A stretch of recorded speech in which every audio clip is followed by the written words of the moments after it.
बाकी मैं फॉरवर्ड कर दूंगा आप लोगों को। लास्ट क्लास में हम लोगों ने पढ़ा था cone, radius, this is height, this is slant height, l h r r में रिलेशन होता है बेटा l square is equal to H square plus are square का हमारे पास रिलेशन होता है तीनों के बीच में। क्वेश्चन नंबर 5 हम लोग करेंगे। उससे पहले curve surface area, curve surface area बेटा कितना होता है pi are L, total surface area वो लिखेंगे हम लोग pi are L plus base area pi R square, जिसके अंदर हम लोग पाई आर कॉमन ले लेते हैं तो हमारे पास आ जाता है एल प्लस आर साथ। क्वेश्चन नंबर 5 बहुत इंपॉर्टेंट है, हर स्कूल में ऑलमोस्ट आता है ये वाला क्वेश्चन, तो वेरी वेरी इंपॉर्टेंट है भाई। The length of the tarpaulin 3 metre wide will be required to make a conical tent of the height 8 meters and base radius 6 आ जाएगा। आपको क्या करना है, एक कोन बनाना है और कोन की जो हमारे पास हाइट गिवन है वो आपको गिवन है 8 और बेस रेडियस आपको गिवन है 6। और यहाँ पे हम लोगों को कोन बनाना है अगर, तो कोन में टार्पोलिन क्लॉथ से बनाना है। अब टार्पोलिन क्लॉथ कौन सा वाला होता है, जो गाड़ी के ऊपर हम लोग शीट डाल देते हैं ना कार को कवर करने के लिए, तो उससे जो उसमें जो मोटी क्वालिटी की जो शीट आती है उसे टार्पोलिन क्लॉथ बोलते हैं हम लोग। तो टार्पोलिन क्लॉथ जो होगा वो कौन सी शेप में हो जाएगा बेटा, कपड़ा हमारा कौन सी शेप में प्रोड्यूस होता है, रेक्टेंगुलर शेप में प्रोड्यूस होता है। और यहाँ पे जो कपड़ा है, कपड़े की लेंथ हमें पता नहीं कितनी चाहिए, लेकिन उसकी विड्थ कितनी गिवन है हमें 3 मीटर्स गिवन है। तो कपड़ा जो है सॉरी क्लोथ जो है कहाँ पे लगाएंगे टेंट में, कर्व पार्ट पे या टोटल सरफेस एरिया में, कर्व पार्ट में लगाएंगे। तो इसका मतलब ये हो गया कि जो आपका रेक्टेंगल का एरिया होगा वो हमारा किसके इक्वल हो जाएगा, कर्व सरफेस एरिया के इक्वल हो जाएगा। अब वहां पे कर्व सरफेस एरिया निकालने के लिए हमें एल चाहिए होगा, तो रिलेशन क्या होता है l square is equal to H square plus are square, l square is equal to 8 square plus 6 square, l square is equal to 100। तो एल हमारे पास आ जाएगा 10 metres. So area of cloth will be equal to the curve surface area. Cloth हमारा कौन सी shape है, rectangle की शेप में, रेक्टेंगल का एरिया हमारा कितना होता है बेटा length into breadth. Curve surface area कितना होता है पाई आर एल, लेंथ हमें पता नहीं कितनी है, विड्थ जो है क्लॉथ की वो कितनी है हमारे पास 3 मीटर है, पाई 3.14, रेडियस कितना है यहाँ पे हमारा 6 है, और हाइट स्लांट हाइट 10 है हमारे पास। सॉल्व कर लो इसको, जगह 3.146 इंटू 10 डिवाइड बाई 3, 3 से 6 कैंसिल करेंगे 2 आ जाएगा, तो 3.14 into 20 that is equal to 62.8 metre. तो जो हमारे पास लेंथ आ रही है वो लेंथ कितनी होगी हमारी 62.8 मीटर्स। बट आगे बढ़ो, आगे आपको क्वेश्चन में कह रहा है assuming that the extra length of the material required for stitching the margins and the wastage in cutting is approximately 20 centimeters।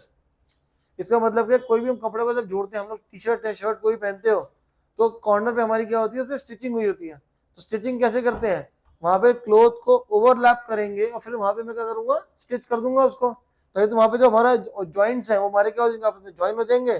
तो ज्वाइनिंग में जो हमारा एरिया यूज हुआ है वो कितना हमारा 20 सेंटीमीटर है।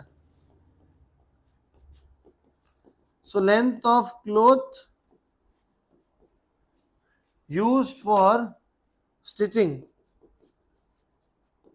वो है हमारे पास 20 सेंटीमीटर। 100 से डिवाइड कर लूंगा तो कितना हो जाएगा ये 0.2 मीटर हो जाएगा। तो एक्चुअली कोन पे जो लेंथ यूज हुई है वो हमारी कितनी है 62.8 है, और 0.2 हमारी स्टिचिंग मार्जिन में चली गई है। तो टोटल लेंथ कितनी थी होगी, दोनों को प्लस करेंगे कि माइनस करेंगे, दोनों को प्लस करेंगे। Total length of cloth required will be equal to 62.8 plus 0.2, तो हमारे पास कितना हो जाएगा ये 63 मीटर आ जाएगा। प्लस भी कैसे क्यों करेंगे, अगर मार्केट से मान लो एक आपने कुर्ता पजामा बनवाना है, तो आप कपड़ा लेकर आओगे, मान लो 5 मीटर आप क्लॉथ लेकर आए हो, तो 5 मीटर क्लॉथ में आपकी कुछ ना कुछ स्टिचिंग होगी, स्टिचिंग में ओवरलैप मार्जिन यूज होगा। अगर मैं आपको सिर्फ खड़ा कर दूंगा उसमें से आपके लिए मैं निकालूं कि कितना एरिया ऑफ क्लॉथ यूज हुआ है, तो एरिया ऑफ क्लोथ जो यूज हुआ वो हमारा कितना है 62.8 है। बट जब टेलर ने उसको कट वट करा था, मार्जिन को करा था स्टिच, तो उसमें 0.2 एक्स्ट्रा था हमारा, तो दोनों को ऐड कर देंगे तो टोटल लेंथ कितनी आ जाएगी हमारी 63 मीटर आ जाएगी।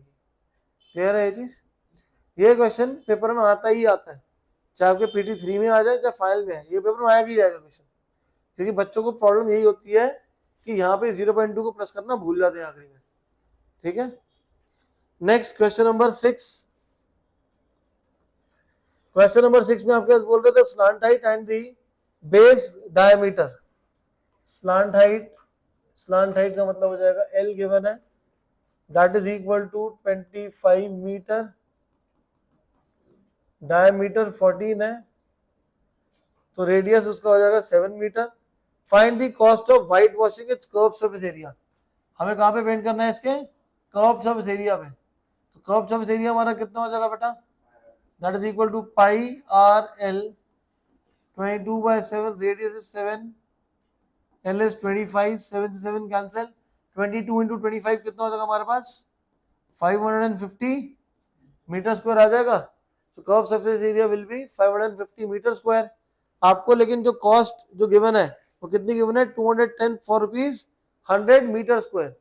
कॉस्ट ऑफ पेंटिंग कितना गिवन है हमें 210 पर 100 मीटर स्क्वायर। तो हमारे पास यहाँ पे जो कॉस्ट गिवन है, cost of painting 100 metre square वो आपको गिवन है बेटा 210, cost of painting 1 metre square that would be 210 upon 100, cost of painting 550 metre square, so हमारे पास आ जाएगा 2.10 इंटू 550, मल्टीप्लाई करके सॉल्व करते रहना, that is your work. Clear है? ये सिंपल सा था, कर्व सरफेस एरिया को कॉस्ट से मल्टीप्लाई कर दिया। 100 मीटर स्क्वायर की कॉस्ट हमें कितनी गिवन थी 210 गिवन थी, पहले 1 मीटर स्क्वायर की निकाली और उसको हमने उससे मल्टीप्लाई कर लिया। Last question of the exercise, question number 8। यहाँ पे हमें बोल रहा है bus stop is barricaded from the remaining part of the road by using the 50 hollow cones made of the recycled cardboard। एक का डायमीटर जो है, the diameter of the cone is equal to 40 centimeters and height जो जगह 1 metre है। अगर diameter हमारा 20 है तो रेडियस हमारे पास आ जाएगा 20 सेंटीमीटर, डिवाइड कर देंगे 100 से तो आ जाएगा 0.2 metres. Outer side of each of the cones is to be painted and the cost of painting is 12 rupees per metre square. तो हमें कॉस्ट निकालनी है। पेंट कहाँ पे करेंगे, कर्व सरफेस एरिया पे इसको पेंट करोगे तो कर्व पे पेंट करेंगे, कर्व का एरिया हमारा कितना होता है बेटा पाई आर एल, बट हमारे पास एल नहीं है, एल का फॉर्मूला लगाएंगे H is equal to L is equal to square root of H square plus are square, L is equal to H square plus are square, ऊपर से radius बैठ गया, ये रेडियस हो जाएगा हमारा 20 सेंटीमीटर था तो जो कि हो जाएगा 0.2 मीटर। एल है हमारे पास 1 प्लस 0.2 का whole square, L is equal to 1.04 आ जाएगा। और क्वेश्चन में आपको एंड में गिवन है square root of 1.04 is 1.02। Curve surface area एक का कितना हो जाएगा pi are L, area to be painted total area वो कितना हो जाएगा 50 पेंट करने हैं into pi are L. Question में गिवन है पाई कितना यूज करना है 3.14 यूज करना है। रेडियस है हमारे पास 0.2 तो 0.2 को 2/10 लिख लेंगे, एल है 1.02 जिसको हम लोग 102 अपॉन में 100 लिख लेते हैं। तो यहाँ पे 50 इंटू 2 इज 100, एक कैंसिल हो जाएगा, मल्टीप्लाई कर लो आगे 314 इंटू 102 डिवाइड बाय 1000। क्लियर है ये चीज? तो हमारे पास एरिया आ जाएगा। अब इसके बाद निकालना है cost. So cost of painting 1 metre square कितना गिवन है 12 गिवन है, टोटल कॉस्ट ऑफ पेंटिंग हमारा कितना हो जाएगा बेटा 314 102, ये हमारा एरिया मल्टीप्लाइड बाय 12। ठीक है, कैलकुलेशन पार्ट खुद ही मल्टीप्लाई कर लेना। क्लियर है? ये आसान सा टॉपिक है। इसके बाद जो नेक्स्ट है हमारा